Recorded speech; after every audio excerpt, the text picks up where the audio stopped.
Pasemos entonces a la función tangente, la tercera función que vamos a analizar, la función y igual tangente de x.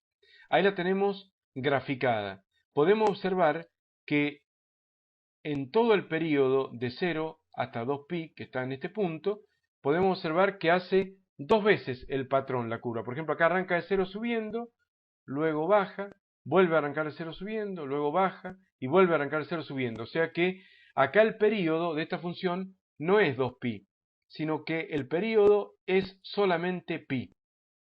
Observemos que si yo tomo desde este punto, que es menos pi sobre 2, he dejado el rastro de la función coseno que vimos recién, que empezaba de 1 y terminaba en 1, para que podamos comparar y podemos ver que en menos pi sobre 2 y en más pi sobre 2, que estaban los ceros del coseno, acá va a haber rectas asíntotas. O sea, vamos a poder ver que en esas ubicaciones van a haber rectas asíntotas verticales. O sea, van a haber lo que se llaman polos de la función.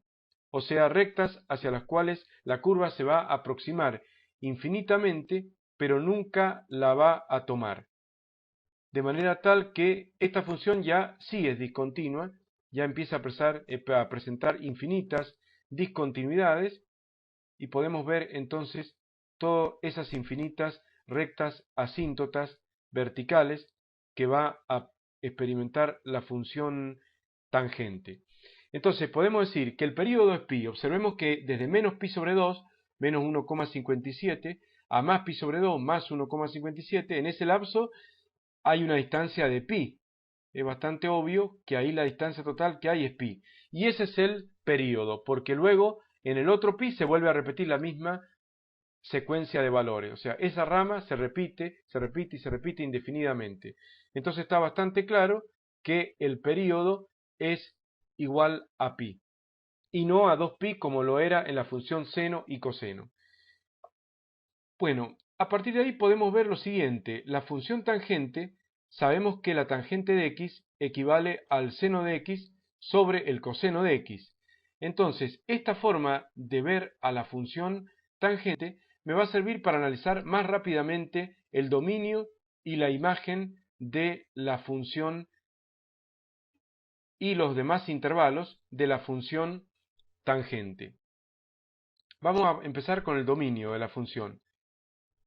El dominio de esta función, observemos que no son todos los reales, porque hay puntos de discontinuidad en las asíntotas. Entonces vamos a decir que el dominio de esta función, como lo son generalmente el dominio de las funciones racionales, se invita al alumno a visitar el apunte Análisis gráfico de funciones en la guía número 5 de matemática. La parte del análisis gráfico, sobre el final del análisis gráfico está explicado el dominio de las funciones de tipo racional y las imágenes de este tipo de funciones, y vamos a poder ver que en los valores de x, donde se haga 0 el coseno de x, ahí no vamos a poder dividir por 0, porque en matemática nunca se puede dividir por 0. O sea, x puede ser 0, lo que no puede ser 0 es el denominador. En este caso, hemos dejado el rastro de la función coseno y vemos que el coseno de x se hace 0 en menos pi sobre 2, en pi sobre 2, en 3 medio de pi y en todos esos infinitos puntos donde se hace 0 el coseno. Entonces, el dominio de la función es precisamente todos los reales menos los puntos en donde se hace 0 el coseno. En otras palabras, el dominio de la función de la función tangente es todos los reales menos los ceros del coseno. Y los ceros del coseno hay que aprendérselo de memoria y vale pi sobre 2 por 2k más 1. Es una de las formulitas que más cuesta retener de todo este análisis gráfico de funciones, pero esos son los ceros del coseno. Pi sobre 2 por paréntesis 2k más 1. Y k pertenece a z. Entonces, todos los reales más menos esos puntos aislados, infinitos, pero aislados, de discontinuidad son el dominio de la función tangente, o sea, todos los valores donde no se hace 0 el denominador. La imagen de la función tangente podemos ver claramente que son todos los reales. Podríamos decir el intervalo menos infinito infinito o directamente el conjunto de todos los reales, porque proyectando un solo arco sobre el eje y de esta función tangente se toma todos los valores reales. O sea que la tangente sí toma todos los valores reales de y, la función tangente. Vamos ahora a los ceros de la función tangente. Y los ceros de la función tangente, al igual que lo explicamos en los ceros de las funciones racionales, recuerden que la función racional es la función donde hay un polinomio dividido otro polinomio, o sea, el cociente entre dos polinomios. Acá no son polinomios porque las funciones trigonométricas se llaman trascendentes al álgebra. O sea, las funciones algebraicas o de estructura tipo polinómica son funciones bien estudiadas en la matemática, y hay otras funciones que trascienden al álgebra, como las funciones exponenciales, que la vamos a ver un poco más adelante, igual 2 a la x, las funciones logarítmicas, logaritmo en base 2 de x, etcétera, que es la inversa de la función exponencial, y todas las funciones trigonométricas. Son todas trascendentes al álgebra. Pero a pesar de todas estas diferencias que existen entre la función racional y las funciones trascendentes al álgebra, podemos ver que los ceros de la función tangente son los ceros del seno.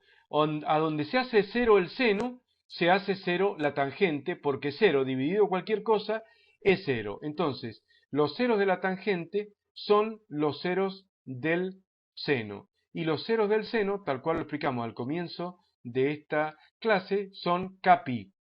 Y K pertenece a Z. Entonces, de esa manera, podemos decir que los ceros de la tangente son directamente los ceros del seno. No está acá graficada la función seno, pero recuerden que el seno salía de cero, hacía toda la curva y volvía a cero. Entonces, salía de cero, hacía la curva por acá. En realidad la seno era así. Salía de cero, llegaba ahí a 1, volvía a cero por acá, en ese punto, y volvía a cero por acá. Entonces teníamos que, si lo queremos ver así, vemos que los ceros que tenía el seno, que eran kpi, o sea 0, 1pi, 2pi, 3pi, 4pi, etc., son los ceros de la función tangente. Ahí tenemos entonces los ceros de la función seno. Además está decir que el seno y el coseno, también lo vimos al comienzo de la explicación del coseno, que se veían las dos, el seno en línea de trazo así gris oscuro y el coseno en colores. Se podía ver que los dos nunca se hacían cero al mismo tiempo, así que acá no hay peligro de estar dividiendo cero sobre cero, porque normalmente en las funciones de tipo racional, polinomio sobre polinomio, decíamos que los ceros de las funciones eran todos los valores de x que hacían cero al numerador, si no hacían cero al denominador al mismo tiempo, porque 0 sobre 0 no vale 0. Pero en este caso no hay ningún peligro, porque el seno y el coseno nunca se hacen cero al mismo tiempo. De esta manera se pueden seguir analizando todos los demás intervalos. Los conjuntos de positividad, por ejemplo, o el conjunto de positividad, en realidad los infinitos conjuntos de positividad, acá tenemos un conjunto de positividad. Vamos a analizar solamente el primer arco, que sería este arco que empieza acá y llega hasta allá arriba, que es el que luego se repite periódicamente con un periodo que ahora vale pi. Entonces el conjunto de positividad sería de 0 hasta pi sobre 2. Entonces podríamos decir conjunto de positividad, otra vez abierto, de 0 a pi sobre 2. Pero acá tenemos que agregarle, porque hay otro conjunto de positividad acá, y otro más acá, y hay infinito conjunto de positividad, y otro por acá, etc. Entonces, para agregarle esa cantidad que le teníamos que agregar era siempre igual a k veces el período. O sea, en este caso, a k veces pi, y no a k veces 2pi. Entonces acá, en lugar de sumar 2kpi, lo que sumamos es 1kpi, más kpi. Y aclaramos que k pertenece a z. De esta manera tenemos que el conjunto de positividad sería, si k vale 0, se va kpi, queda de 0 a pi sobre 2, y tengo este primer intervalo de positividad. Ahora, si k vale 1, a 0 le sumo un pi, y en un pi, que es acá 3,14, ahí arranca nuestro segundo intervalo de positividad, como podemos observar acá, el cual termina en pi sobre 2 más un pi. Y pi sobre 2 más un pi es 3 medio de pi, que justo es este otro punto donde está el otro cero de la función coseno, y que por lo tanto es un punto de discontinuidad donde no existe la tangente. De esa manera podemos revisar que con el simple hecho de sumarle k veces el período a una función trigonométrica, si es el seno y el coseno, como ya vimos, el período de 2pi, Si es la tangente y la cotangente que veremos más adelante, el período es pi. Pero con el solo hecho de sumarle k veces t, podemos reflejar los infinitos conjuntos de positividad, de negatividad, etcétera, etcétera. Entonces, vamos a ahora poner el conjunto de negatividad. Conjunto de negatividad de menos pi sobre 2 hasta 0, por ejemplo. De menos pi sobre 2 hasta 0. Entonces, lo podemos poner así, de menos pi sobre 2 hasta 0, conjunto de negatividad, más k veces el período, o sea, kpi, más kpi, y k pertenece a los enteros z. Nos queda el intervalo de crecimiento. Observemos que esta función es monótona creciente. Le rompe la monotonía los puntos de discontinuidad, pero en realidad la función siempre es creciente. Observemos que acá va creciendo, crece, crece, crece, crece, luego aparece de nuevo acá y vuelve a crecer, así que el intervalo de crecimiento es igual al dominio de la función, que se puede poner o bien de esta manera, o bien se podría poner de una manera alternativa al dominio, como poniéndolo de esta forma, desde menos pi sobre 2 hasta más pi sobre 2. O sea, desde menos pi sobre 2 hasta más pi sobre 2 es un intervalo de crecimiento, ¿no? Más kpi, más kpi, más kpi, más kpi. Como los intervalos son abiertos y k pertenece a z, no hay ningún problema y nunca se toma ni pi sobre 2, ni menos pi sobre 2, ni los demás valores que se van generando. Entonces, cuando k vale 0, tengo desde menos pi sobre 2 más 0 por pi hasta más pi sobre 2 más 0 por pi, o sea, tengo el primer intervalo de crecimiento. Cuando k vale 1, menos pi sobre 2 más 1 pi es más pi sobre 2 hasta pi sobre 2 más 1 pi, que sería 3 medios de pi, tengo este segundo arco y luego tengo el tercero y todo lo demás. Así que esta forma de enunciado del intervalo de crecimiento es similar a equivalente al dominio, por eso la función es creciente en todo su dominio. Por lo cual el intervalo de decrecimiento es el conjunto vacío, porque la función nunca decrece. Y otro aspecto muy importante de la función tangente son las rectas asíntotas, o sea, los polos, como también se llama, o asíntotas verticales, son rectas verticales y por lo tanto de ecuación x igual ¿a qué? A los ceros del coseno, porque cuando se hace cero el coseno es cuando no existe la función. Acá observemos cuando se hace cero el coseno, que está acá en un rastro gris oscuro, ahí está justo el polo.